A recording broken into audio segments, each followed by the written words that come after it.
China on Thursday approved a controversial proposal to impose a national security law for Hong Kong, reigniting concerns over the financial hub's diminishing freedoms.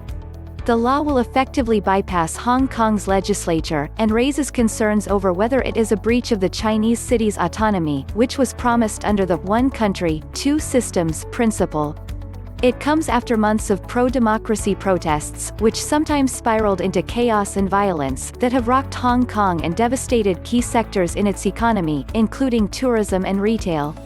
Hong Kong, a former British colony that returned to Chinese rule in 1997, is a special administrative region of China. Under the one country, two systems framework, the city is given some freedoms that citizens in the mainland do not have. That includes self-governing power, limited election rights, and a largely separate legal and economic framework from mainland China. Chinese Premier Li Keqiang has said the decision to implement the law was designed for steady implementation of one country, two systems and Hong Kong's long-term prosperity and stability. But critics of the law say it violates that policy and promise of freedom to the Hong Kong people. Prior to the approval of the bill, U.S. Secretary of State Mike Pompeo said Hong Kong was no longer highly independent from China. Here's how other leaders around the world say about China's move to pass the bill.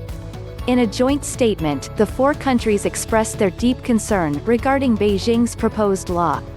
Hong Kong has flourished as a bastion of freedom. The international community has a significant and long-standing stake in Hong Kong's prosperity and stability, it said.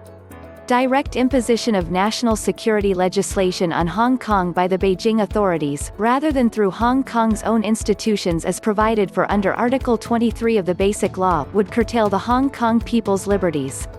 The Basic Law is Hong Kong's mini-constitution. The move will dramatically erode Hong Kong's autonomy and the system that made it so prosperous, they added.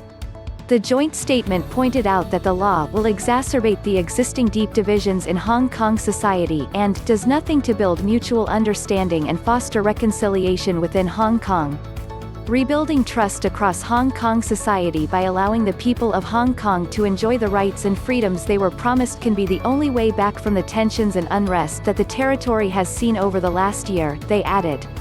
Hong Kong's autonomy must not be undermined, Germany's Foreign Minister Heiko Mass said in a statement, adding that it was an opinion shared by the European Union.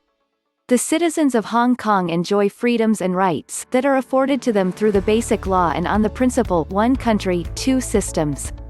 We expect that law and order to be upheld.